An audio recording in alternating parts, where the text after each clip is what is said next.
ನೋಡಿ, CID ಅಧಿಕಾರಿಗಳಿಂದಲೇ ಮಹಾಪ್ರಮಾದ ಆಗಿದೆ. ಇದೊಂದು ರೀತಿ ಸ್ವಯಂಕೃತ ಅಪರಾಧ. ಮತ್ತೆ ಸಣ್ಣ ಪುಟ್ಟ ವಿವಾದ ಅನ್ಕೋಬಿಡಿ, ಇದು ಬಹಳ ದೊಡ್ಡ ವಿವಾದ. ಏನಾಗಿದೆ ಅಂತ ಹೇಳ್ತೀನಿ ನಿಮಗೆ ಬಹುಶಃ ಆಶ್ಚರ್ಯ ಆಗ್ಬೋದು. CID ಅಧಿಕಾರಿಗಳೇ ಈ ರೀತಿ ಎಡವಟ್ಟು ಮಾಡಬಹುದಾ? ಎಲ್ಲಾ ಕಾನೂನಿನ ಜ್ಞಾನ ಇರುವವರು ಮತ್ತು IPS ಅಧಿಕಾರಿಗಳಿದ್ದಾರೆ, ಅಂಥವರೇ ಇಂತಹ ಪ್ರಮಾದವನ್ನ ಎಸಗಬಹುದಾ? ಆದರೆ ಎಸಗಿದ್ದಾರೆ. ಕಣ್ಣೆದುರಿಗೆ ಕಾಣುವ ಹಾಗೆ ಅವರಿಂದ ಒಂದು ಸ್ವಯಂಕೃತ ಅಪರಾಧವಾಗಿದೆ. ಏನು ಎಡವಟ್ಟು ಮಾಡಿದ್ದಾರೆ? ಏನು ಪ್ರಮಾದ ಆಗಿದೆ?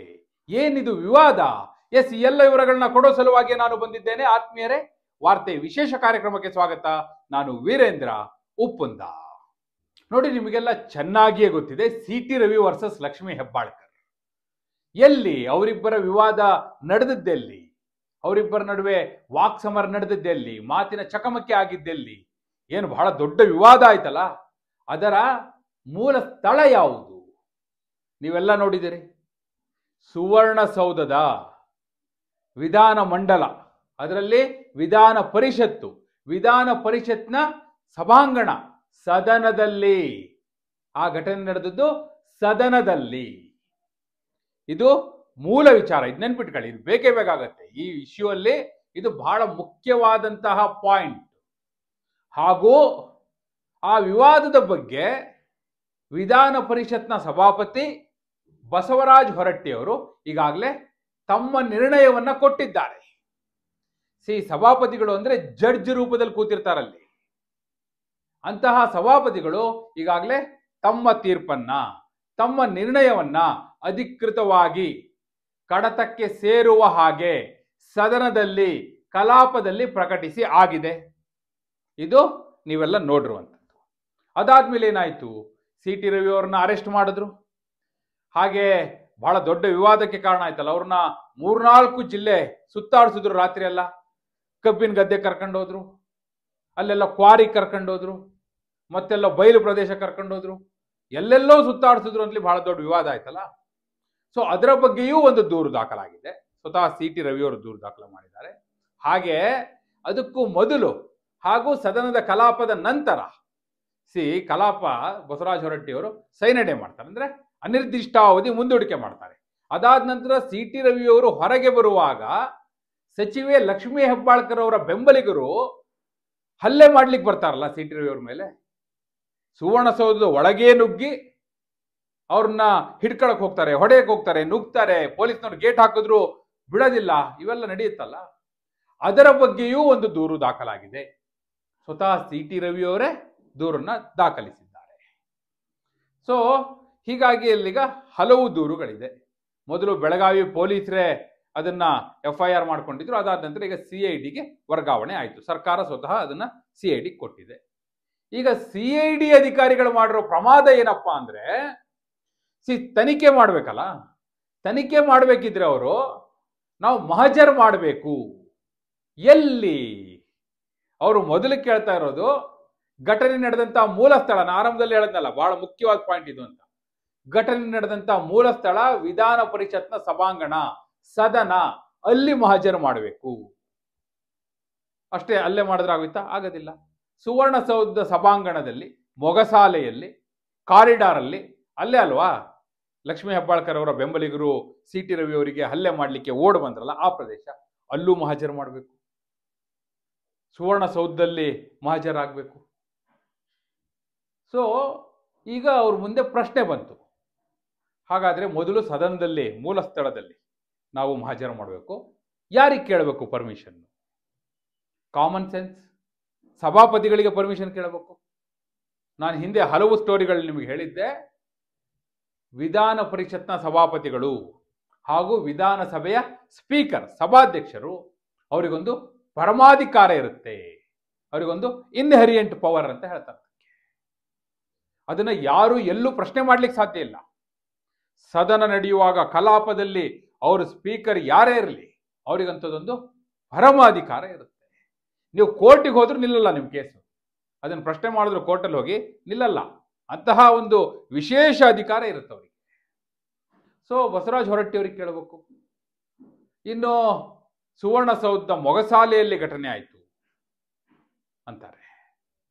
ಮೊಗಸಾಲೆಯಲ್ಲಿ ಆಗಿದ್ರೆ ಆಗ ಸಹಜವಾಗಿ ಸ್ಪೀಕರ್ ಯಾರು, ವಿಧಾನಸಭೆಯ ಸ್ಪೀಕರ್, ಸಭಾಧ್ಯಕ್ಷರು UT ಖಾದರ್ ಅವರಿಗೆ ಪರ್ಮಿಷನ್ ಕೇಳಬೇಕು.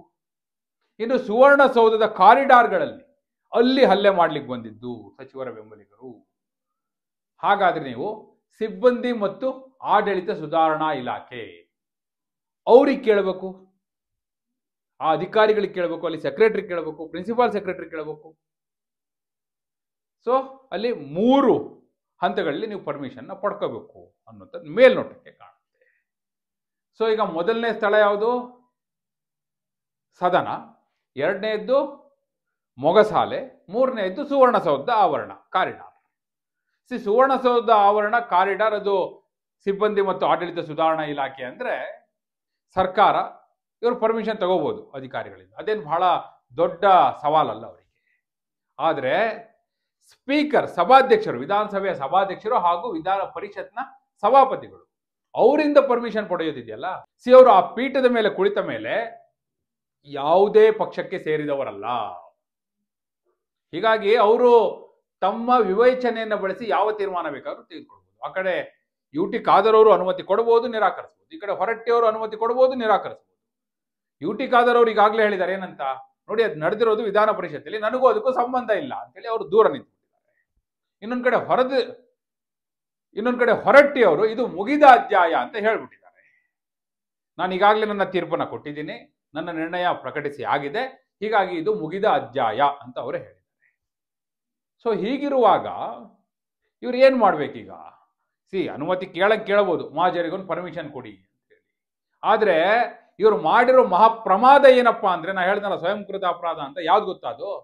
ಇವರು ಹೋಗಿ ಅಡ್ವೊಕೇಟ್ ಜನರಲ್ಗೆ ಕೇಳಿದ್ದಾರೆ, ನೋಡಿ ಈ ರೀತಿ ಸ್ಪೀಕರ್ಗೆ ನಾವು ಪರ್ಮಿಷನ್ ಕೇಳಬೇಕಾ? ಸದನದಲ್ಲಿ ಮಹಾಜರು ಮಾಡಬೇಕಿದ್ರೆ ಸ್ಪೀಕರ್ ಪರ್ಮಿಷನ್ ಬೇಕಾ ನಮಗೆ? ನಾವು ಹಾಗೆ ಮಾಡ್ಬಿಡ್ಬೋದಲ್ವಾ ಅಂತ ಕೇಳಿದ್ದಾರೆ. ಅಯ್ಯೋ ರಾಮ, ನಾ ಅದಕ್ಕೆ ಹೇಳಿದ್ದು ಇದು ಕಾಮನ್ ಸೆನ್ಸ್ ಅಂದಿದ್ದು. ಅದಕ್ಕೆ ನಾನು ಅದನ್ನ ಅಡ್ವೊಕೇಟ್ ಜನರಲ್ಗೆ ಏನು ಕೇಳೋದಿದೆ? ನೀವು ಪ್ರತಿಯೊಬ್ಬರಿಗೂ ಗೊತ್ತಿರೋ ವಿಚಾರ. ಹೀಗಿರುವಾಗ ಯಾಕೆ ಎಲ್ಲೋ ಒಂದ್ ಕಡೆ ಒಂದು ವಿಳಂಬ ನೀತಿಯನ್ನು ಅನುಸರಿಸ್ತಾ ಇದೆಯಾ CID? ಯಾಕಂದ್ರೆ ಯಾವಾಗ ವಿಳಂಬ ನೀತಿಯನ್ನು ಅನುಸರಿಸಬೇಕೋ ಆಗ ಹೀಗೆಲ್ಲ ಅಲ್ಲೊಂದು ಒಪಿನಿಯನ್ ತೆಗೆದುಕೊಳ್ಳೋದು, ಇಲ್ಲೊಂದು ಒಪಿನಿಯನ್ ತೆಗೆದುಕೊಳ್ಳೋದು, ಕಾನೂನಿನ ಕಗ್ಗಂಟು ಎದುರಾಗಿದೆ ಅನ್ನೋದು, ಹೀಗೆಲ್ಲ ಮಾಡ್ತಾರೆ. ಅವ್ರು ಕೊಡ್ತಾ ಇರುವಂತ ಸಮಜಾಯಿಷಿ ಏನಪ್ಪಾ ಅಂದ್ರೆ, ಅವ್ರ ಸಮರ್ಥನೆಯೂ ಇದೆ ಇದಕ್ಕೆ. ಸ್ವಾಮಿ, ಇದು ಕಾಮನ್ ಸೆನ್ಸ್ ಅಲ್ವಾ? ಇದು ಸ್ಪೀಕರ್ ಪರ್ಮಿಷನ್ ಬೇಕೇ ಬೇಕು. ನೀವು ಸದನದೊಳಗೆ ಎಂಟ್ರೇ ಆಗಂಗಿಲ್ಲ ಇಲ್ಲ ಅಂದ್ರೆ. ನೋಡಿ, ಬಹುಶಃ ಕರ್ನಾಟಕ ವಿಧಾನಮಂಡಲದ ಇತಿಹಾಸದಲ್ಲಿ ಒಂದೇ ಒಂದು ಬಾರಿ ಕಾಕಿ ತೊಟ್ಟ ಪೊಲೀಸರು ವಿಧಾನಸಭೆಯೊಳಗೆ ಎಂಟ್ರಿ ಕೊಟ್ಟಿದ್ರು. ಅದು ಯಾವಾಗ ಅಂದ್ರೆ 2010-11ರಲ್ಲಿ ಯಡಿಯೂರಪ್ಪನವರ ಸರ್ಕಾರ ಇತ್ತು. ಆಗ ಕುಮಾರಸ್ವಾಮಿ ಅವರ ನೇತೃತ್ವದಲ್ಲಿ BJPಯ ಕೆಲವು ಶಾಸಕರೆಲ್ಲ ಬಂಡಾಯ ಎದ್ದಿದ್ರು. ಗೋವಾ, ಚೆನ್ನೈ, ಮುಂಬೈ ಎಲ್ಲ ಹೋಗಿದ್ರು. ಹೋಗಿ ವಿಧಾನಸಭೆಯಲ್ಲಿ ತಾವು ಈ ಸರ್ಕಾರಕ್ಕೆ ಬೆಂಬಲ ಕೊಡಲ್ಲ ಅಂತ ಹೇಳೋ ಸಲುವಾಗಿ ವಾಪಸ್ ಬರ್ತಾ ಇದ್ರು. ನೇರವಾಗಿ ರಾಜಭವನಕ್ಕೆ ಹೋದ್ರು. ಅಲ್ಲಿಂದ ವಿಧಾನಸಭೆಗೆ ಬರೋದು ಅವ್ರ ಪ್ಲಾನ್ ಆಗಿತ್ತು. ಆದ್ರೆ ಏನ್ ಮಾಡಿದ್ರು, ಬೆಳಗ್ಗೆನೆ ಸ್ಪೀಕರ್ ಆಗ ಬೋಪಯ್ಯನವರು ಅವರು ಇವ್ರನ್ನೆಲ್ಲ ಎಕ್ಸ್ಪೆಲ್ ಮಾಡ್ಬಿಟ್ರು, ಉಚ್ಚಾಟನೆ ಮಾಡ್ಬಿಟ್ರು. ಅಂದ್ರೆ ಅನರ್ಹಗೊಳಿಸ್ಬಿಟ್ರು. ಅವ್ರು ಸದನಕ್ಕೆ ಕಾಲಿಡಂಗಿಲ್ಲ ಅಂತ ಹೇಳಿ ಹೋಗಿ ಅವ್ರ LHನ ಕೊಠಡಿಗಳ ಮೇಲೆ ಸ್ಲಿಪ್ ಅಣಿಸಿ ಬಂದ್ರು. ಆದ್ರೆ ಇವ್ರು ಕೇಳಕ್ ರೆಡಿ ಇರಲಿಲ್ಲ. ಅದು ನಾವು ನೋಡೇ ಇಲ್ಲ, ನಾವು ಬರ್ತೀವಿ ಸದನಕ್ಕೆ ಅಲ್ಲಿ ನುಗ್ಲಿಕ್ ಬಂದ್ರು. ಈ ಕಡೆ ಎಲ್ಲ ಕ್ಲೋಸ್ ಮಾಡ್ಬಿಟ್ರು ಡೋರ್ನ. ಸಿದ್ದರಾಮಯ್ಯನವ್ರ ನೇತೃತ್ವದಲ್ಲಿ ಎಲ್ಲ ನುಗ್ಗಿದ್ರು, ಹಂಗೆ ಬಾಗ್ಲನ್ನು ಒದ್ರು. ಆಗ ಕಾಕಿ ತೊಟ್ಟಂತ ಪೊಲೀಸರು, ಆಗ ಬೆಂಗಳೂರು ನಗರದ ಆಯುಕ್ತರು, ಕಮಿಷನರ್ ಶಂಕರ್ ಬಿದ್ರಿ ಅವರು, ಅವರ ನೇತೃತ್ವದಲ್ಲಿ ವಿಧಾನಸಭೆಯ ಒಳಗೆ ಪೊಲೀಸರ ದಂಡೇ ಬಂತು ಇವ್ರನ್ನೆಲ್ಲ ಕಂಟ್ರೋಲ್ ಮಾಡೋ ಸಲುವಾಗಿ. ಸಿದ್ದರಾಮಯ್ಯನವ್ರನ್ನ ಹೋಗಿ ಹಿಡ್ಕೊಂಡ್ರು, ಕಾಂಗ್ರೆಸ್ ಶಾಸಕರನ್ನೆಲ್ಲ ಹಿಡ್ಕೊಂಡ್ರು, JDS ಶಾಸಕರನ್ನ ಹಿಡ್ಕೊಂಡ್ರು, BJPಯ ಬಂಡಾಯ ಶಾಸಕರನ್ನ ಹಿಡ್ಕೊಂಡ್ರು. ಆಗೇನ್ ಎಲ್ಲ ಆ ಚೇರ್ ಮೇಲೆ, ಟೇಬಲ್ ಮೇಲೆ, ಎಲ್ಲದ್ರ ಮೇಲೆ ಹತ್ತು ನಿಂತ್ಕೊಂಡ್ರು. ಸ್ಪೀಕರ್ ಮೈಕ್ನ ಕಿತ್ತು ಬಿಸಾಕಿದ್ರು, ಮುರಿದು ಹಾಕಿದ್ರು. ಗೂಳಿಹಟ್ಟಿ ಶೇಖರ್ ಟೇಬಲ್ ಮೇಲೆ ಹತ್ಬಿಟ್ಟು ಬಟ್ಟೆ ಹರ್ಕೊಂಡ್ರು. ಇವೆಲ್ಲ ನೀವು ನೋಡಿದ್ರಲ್ಲ. ಆಗ್ಲೇ ಮೊಟ್ಟ ಮೊದಲ ಬಾರಿಗೆ ಕಾಕಿ ಎಂಟರ್ ಆಗಿದ್ದು. ಬಹಳ ದೊಡ್ಡ ವಿವಾದ ಆಯ್ತು ಬಿಡಿ. ಅದು ಕಡೆಗೆ ಅದು ಎಲ್ಲಿವರೆಗೂ ಹೋಯ್ತು ಅಂದ್ರೆ ಸುಪ್ರೀಂ ಕೋರ್ಟ್ ವರ್ಗೂ ಹೋಯ್ತು. ಅಂತ ಇಶ್ಯೂ ಅದು. ಕಡೆಗೂ ಅವ್ರು ಅನರ್ಹನೇ. ನಾ ಹೇಳ್ದಲ್ಲ, ಸ್ಪೀಕರ್ ಡಿಸಿಷನ್ ಯಾರು ಕ್ವಶನ್ ಮಾಡ್ಲಿಕ್ಕೆ ಬರೋದಿಲ್ಲ. ಅವ್ರನ್ನ ಡಿಸ್ಕ್ವಾಲಿಫೈಡ್ ಅಂತ ಮಾಡಿದ್ರು, ಅವ್ರು ಏನ್ ಮಾಡಿದ್ರು ಅಲ್ಲಿ ಡಿಸ್ಕ್ವಾಲಿಫಿಕೇಶನ್ ಆಯ್ತು. ಕಡೆಗೆ ಸುಪ್ರೀಂ ಕೋರ್ಟಿಗೆ ಹೋಗಿ ಚಾಲೆಂಜ್ ಮಾಡಿ ಏನೇನೋ ಹಿನ್ನೆಲೆಯಲ್ಲಿ ನಡೆದ ಮೇಲೆ ಅವ್ರಿಗೆ ಇಲ್ಲಿ ಸಿಕ್ತು. ವರ್ಷಗಳ ಕಾಲ ಅವರು ಅನರ್ಹ ಶಾಸಕರು ಅಂತಾನೆ ಅನ್ಸ್ಕೊಂಡಿದ್ರು.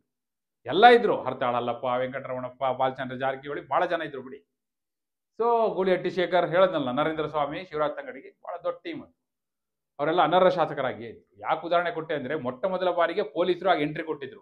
ಅದೇ ಮೊದಲು ಅದೇ ಕೊನೆ. ಮತ್ತೆ ಕಾಕಿ ವಿಧಾನಸಭೆ ಒಳಗೆ ಎಂಟ್ರಿ ಕೊಟ್ಟಿಲ್ಲ. ನಂಬರ್ 1. ನಂಬರ್ 2, ಸ್ಪೀಕರ್ ಎಂತಹ ಪರಮಾಧಿಕಾರವನ್ನು ಹೊಂದಿದ್ದಾರೆ ಅನ್ನೋದಕ್ಕೆ ಅದೊಂದು ಸಾಕ್ಷಿ. ಸೊ ಈಗ ಇವರು CID ಪೊಲೀಸರು ನಾವು ಕೇಳಬೇಕಾ, ಸ್ಪೀಕರಿಗೆ ಪರ್ಮಿಷನ್ ಕೇಳಬೇಕಾ ಅಂತಾರೆ. ಸ್ವಾಮಿ ಯಾಕೆ ಹೀಗೆ ಕೇಳಕ್ ಹೋಗ್ತೀರಿ? ಇದು ಕಾಮನ್ ಸೆನ್ಸ್ ಅಂದ್ರೆ ಇಲ್ಲ, ಅವ್ರು ಕೊಡೋ ಸಮರ್ಥನೆ ನೋಡಿ ಹೆಂಗಿದೆ ಅಂತ. ಅವ್ರು ಹೇಳ್ತಾರೆ, ಇಲ್ಲ ಯಾವಾಗ ಲಕ್ಷ್ಮೀ ಹೆಬ್ಬಾಳ್ಕರ್ ಹಾಗೂ CT ರವಿ ಅವ್ರ ನಡುವೆ ವಾಕ್ಸಮರ ನಡೀತಲ್ಲ, ಆ ಪದಗಳನ್ನ ಬಳಸಿದ್ರಲ್ಲ, ಅವಾಚ್ಯ ಶಬ್ದಗಳನ್ನ ಬಳಸಿದ್ರಲ್ಲ, ಹಾಗೆ ಬಳಸಿದ ಸಂದರ್ಭದಲ್ಲಿ ಕಲಾಪ ನಡೀತಾ ಇರಲಿಲ್ಲ. ಕಲಾಪವನ್ನು 10 ನಿಮಿಷ ಮುಂದೂಡಿದ್ರು.